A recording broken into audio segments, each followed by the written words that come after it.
It's good to be back here again. I mean, I'm here most days. Where is here? In Zoom land, Village Zendo's wonderful community, our temple in Zoom. But it's where we come together to share the Dharma. And sometimes I like to kind of step back and think about what that means. I think about my own relationship with the Dharma, the Zen teachings. And they have evolved so much from the young woman who was looking for herself, a way to really inhabit her being, find my own authenticity. And I did, as a young woman, find myself looking through the arts, through poems and sounds and images, and many of them were from a Zen source. And it was not about knowing exactly what I was looking for, but seeking something. There's so many ways to talk about this kind of slight dissatisfaction, kind of what we call dukkha. I mean, dukkha is often translated as suffering, but you know, in many of us, it's this kind of slight dissatisfaction. I've often thought of it as like a shopping cart, you know, where one of the wheels doesn't quite work, and it's not broken, but it's so annoying. Huh? Who am I, and how can I live this short life I've been given? So after many years, I must say, reading about Zen, I finally made my way to a Zen center. And I remember the woman I was at that time. I appeared competent and untroubled. Inwardly, I was dissatisfied, feeling I wasn't really living my own life, that I was functioning competently and externally, but not wholly. And I yearned to complete myself. So I had been reading and studying Zen literature for years, hoping to find some way to connect to myself. So finally, I made a good fit with the Dharma Center. And I was able to overlook my irritations and my discomfort with the way the Dharma Center was arranged, because I wanted to see, to understand myself, to be intimate with myself. After that, there were many years of long retreats and daily zazen, studying with teachers, koans and stories, poems, talks, teachings, filling my mind with the hope that I could experience that intimacy. I love the Zen stories, and I was inspired and continued to practice. And as you know, the journey's never over until it's really over. But there are many interesting detours along the way. But we could say that this cautious and curious woman did indeed go looking for herself through the path of Zen. In a Zen way, you could say it was like the fire girl looking for the fire. And there's an essay that Dogen wrote called Mendoa. And in that essay, there's this wonderful story about what we call the fire boy looking for the fire. And it's about someone who came and studied with Fayan, the great Zen master. And this person came to the Zen center and studied, and in terms of he worked and he did what he's supposed to do, and crossed all the T's, dotted all the I's, and never asked Fayan a single question. And after a couple of years, Fayan said to him, "Well, how many years have you been here?" And Zhuangzi said, "I have been in your assembly for 3 years." Fayan said, "Well, if you're a Zen student, why don't you ask a question about the Dharma?" And Zhuangzi said, I won't deceive you. When I was at Jifeng's place, I realized peace and joy. So, he's saying, I got it already. I don't need to ask you a question. And Fayan said, well, what words helped you to enter your understanding? And Zhuangzi says, one day I asked Huang Feng, what is the self of the student? What is myself? So this is really, as you can tell, is my story in a way. What is the self of the student? And Qinghan responded, the fire boy comes seeking fire. And I understood. Fayan said, oh, well, those are good words, but I'm afraid you didn't understand at all. And Zhuangzi said, well, the fire boy belongs to fire and already is fire, but it's still seeking fire. It's like being the self and still seeking the self. Fayan said, well, now I really know that you do not understand. If Buddha Dharma was like that, it wouldn't have lasted. Zhuangzi was upset, jumped up, and he left. As he was walking away from the monastery on the path, he thought, well, Fayan is the teacher of 500 people. He is pointing out some error that I might have, may have some reason. So he returned to Fayan's place, did prostrations. And Fayan said, you should ask the question. Zhuangzi said, what is the self of the student? And Fayan said, the fire boy comes seeking fire. And at that, Zhuangzi was truly enlightened. And later, and Dogen wrote, commenting on this, says, do not stop when you've only seen the smoke. Do not stop when you've only seen the smoke. So I love this story. And like Zhuangzi, I think of myself as the fire girl seeking the fire. Me looking for me. And when I do that, I miss the absolute reality of the moment. Because I'm looking over there, in the book, in the painting, in the sound of music. The very moment of me questioning, opening to being here, present now, in this very moment, is what I'm searching for.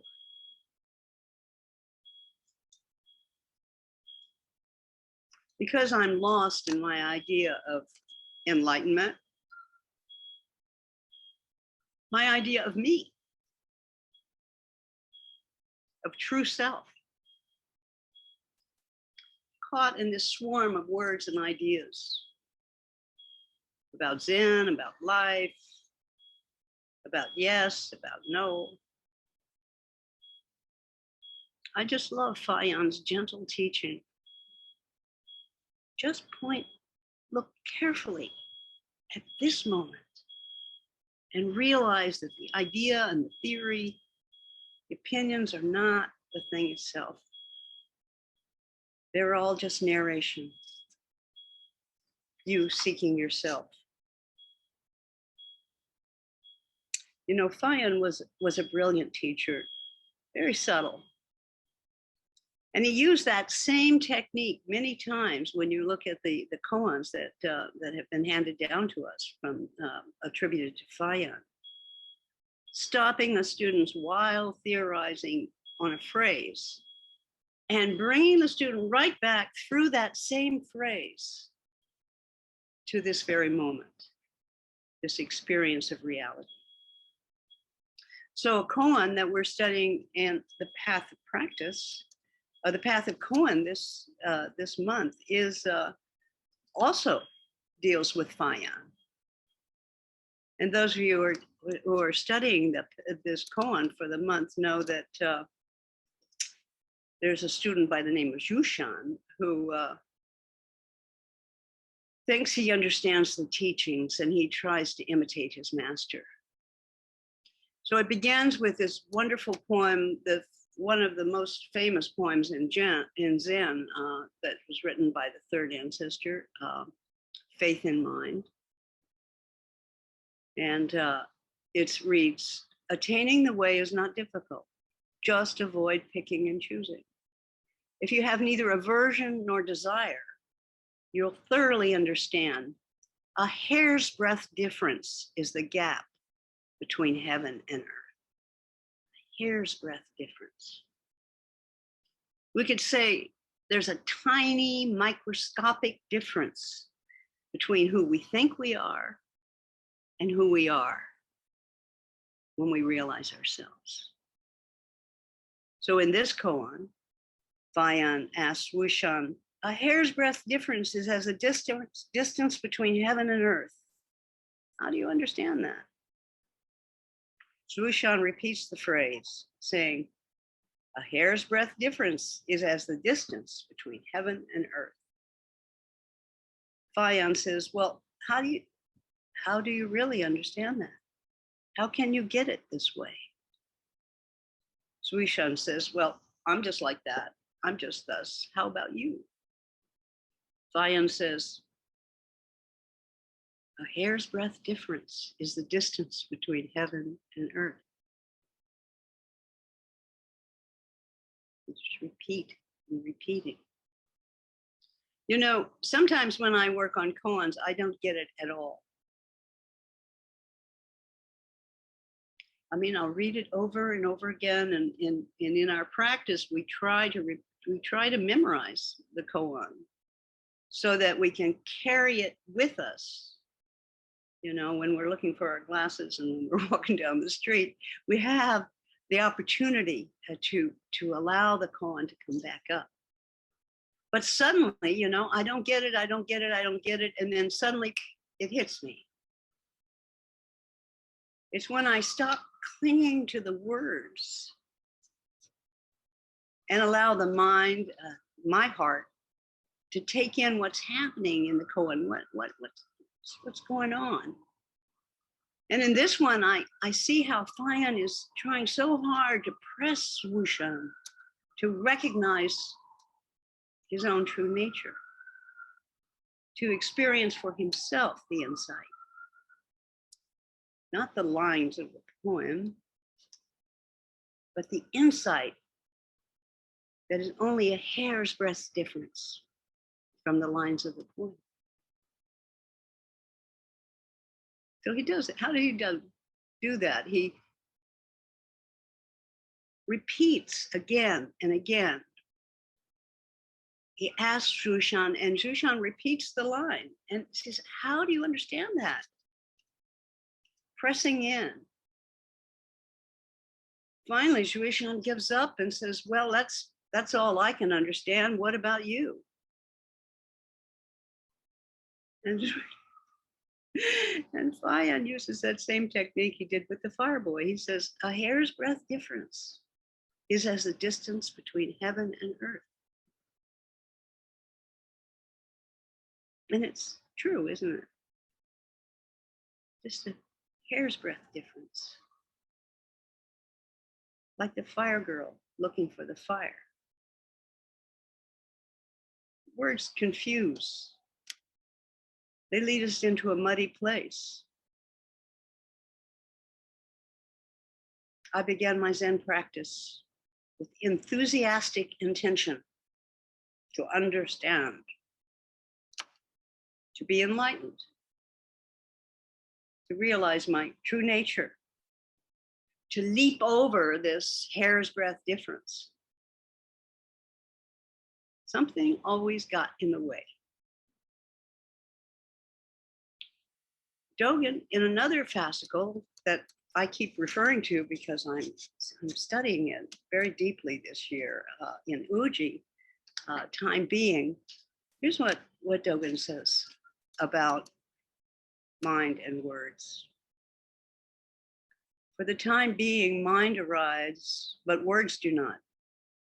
For the time being, words arrive, but mind does not. For the time being, both mind and words arrive. For the time being, neither mind nor words arrive. Both mind and words are the time being. Both arriving and not arriving are the time being. When the moment of arriving has not appeared, the moment of non-arriving is here. Mind is a donkey, words are a horse. Having already arrived is words, and not having left is mind. Arriving is not coming, not arriving is not yet. I think this parallels the koan so beautifully.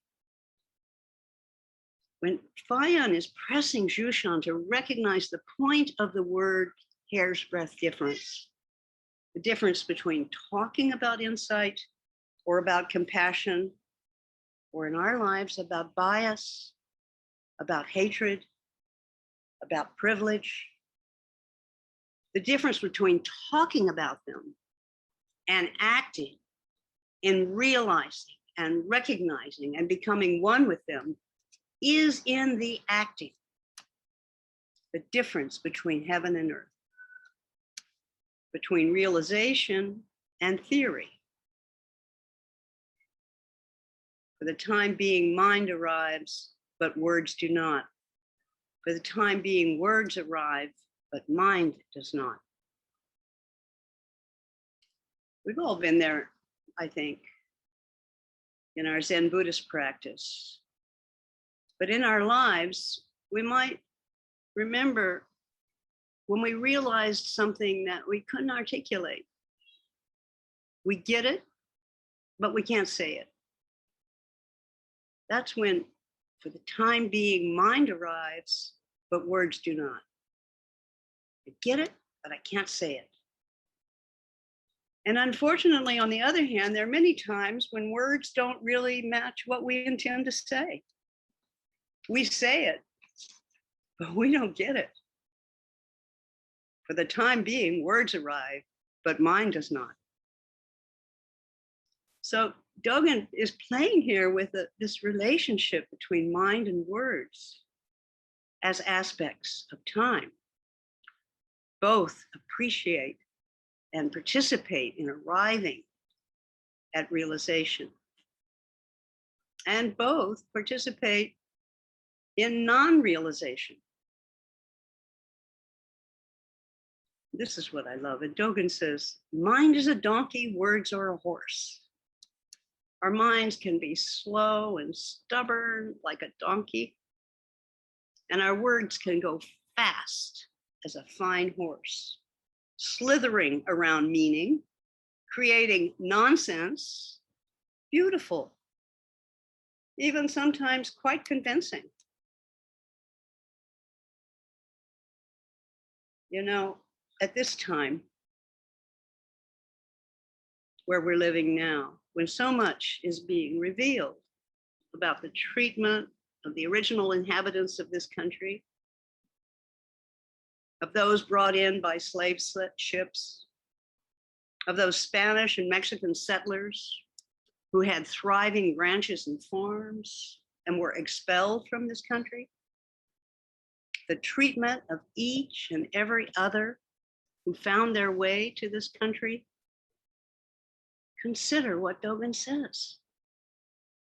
Both mind and words are the time being. Both arriving and not arriving are the time being. When the moment of arriving has not appeared, the moment of non-arriving is here. Mind is a donkey, words are a horse. Having already arrived is words, and not having left is mind. Arriving is not coming. Not arriving is not yet. Both mind and words are the time being.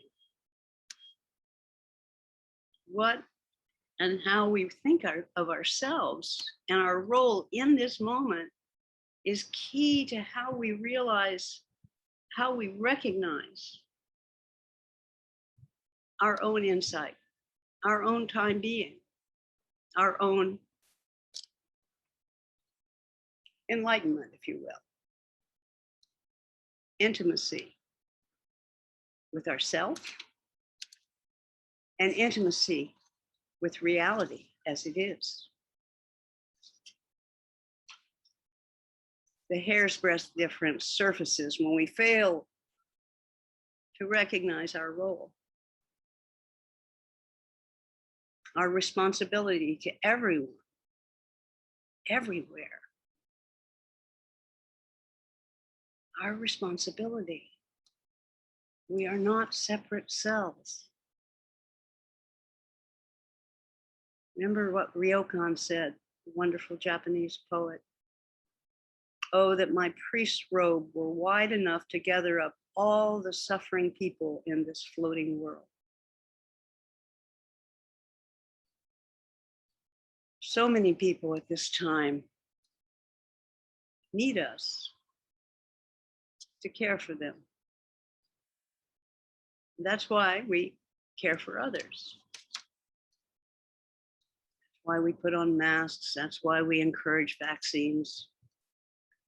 Uncomfortable as it may be, we're trying to protect those around us and encourage them to care for others. We may recognize that no matter how small our action is, how small the word we have, or the gift we may offer, we can affect someone around us and make a difference in their life, make a difference in the impact on this planet and our own realization of our own role in this life. You know, in my building has just started composting again, allowing us to put compost in a bucket, really, that gets taken out to the gardens. And you know, I was just so excited because it stopped that last March, and it's been and it's such a small thing. I'm offering my coffee grounds, right, to this planet. And yet, it's a big deal. It's the energy of offering. It's the energy of giving. It's not about mind and words. It's not about a hair's breadth difference, or is it a hair's breadth difference? I wonder. When we realize the difference between our ideas about how things should be and our own intimate life, then we see what that hair's breadth difference is. The fire girl recognizes that she's fire. So I ask you to stop looking for the answer in words and thoughts. Instead, Look at the moon tonight. That's the work of the day. No matter how tough or how easy, there's this tiny shift, the intimacy of your reality. And I think this is why we study Zen, why I study Zen, and my hopes for you to recognize that. So thanks for listening.